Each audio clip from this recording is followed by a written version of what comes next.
Berani berpikir bebas. Siri ke-32. Kesadaran muncul dari otak, bukan dari roh.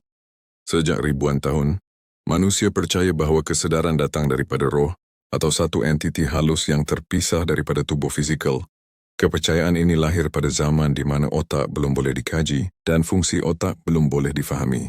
Segala yang tidak dapat dijelaskan akan disandarkan kepada unsur gaib atau Tuhan.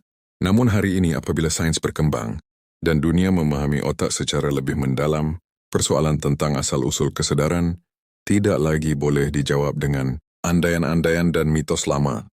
Persoalan utamanya mudah. Jika kesadaran benar-benar berasal daripada roh yang terpisah, mengapa otak mempunyai kuasa penuh menentukan siapa diri kita? Mari kita simak dengan realiti, bukan dengan mitos. Kesadaran manusia bukan sesuatu yang statik. Ia boleh berubah, terhakis, malah hilang sepenuhnya apabila struktur fisikal otak terganggu. Kecederaan pada bahagian tertentu otak boleh mengubah personaliti seseorang. Individu yang sebelum ini penyabar boleh menjadi agresif, yang mesra boleh menjadi dingin.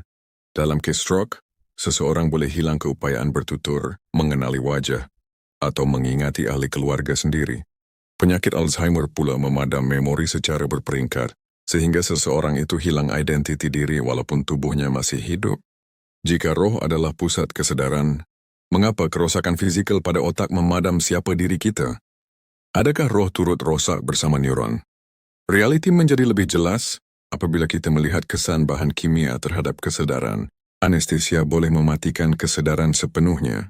Bukan tidur tetapi ketiadaan pengalaman sedar. Tiada mimpi, tiada masa, tiada aku. Apabila anestesia dihentikan, kesadaran kembali.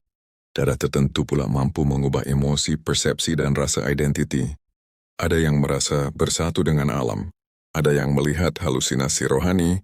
Ada yang hilang kawalan diri. Semua pengalaman ini berlaku tanpa sebarang bukti bahawa roh keluar, masuk atau berpindah. Yang berubah hanyalah aktiviti kimia dan elektrik dalam otak. Kesadaran ternyata boleh dihidupkan dan dimatikan seperti suis.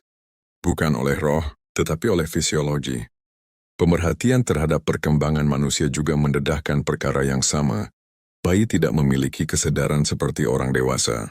Mereka tidak memiliki konsep diri, masa atau makna hidup. Kesadaran berkembang seiring dengan perkembangan otak, rangkaian neuron, dan pembelajaran. Jika kesadaran adalah milik roh yang lengkap sejak lahir, mengapa ia muncul secara berperingkat? Jawabannya jelas. Kesadaran dibina bukan dimasukkan. Sehingga hari ini, tiada satu pun bukti saintifik yang menunjukkan kesadaran boleh wujud tanpa otak. Tiada memori yang disimpan di luar otak. Tiada pengalaman sedar tanpa aktiviti neural.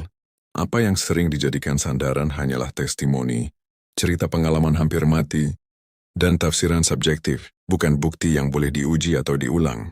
Bahkan otak sendiri mampu melakukan ilusi-ilusi begitu.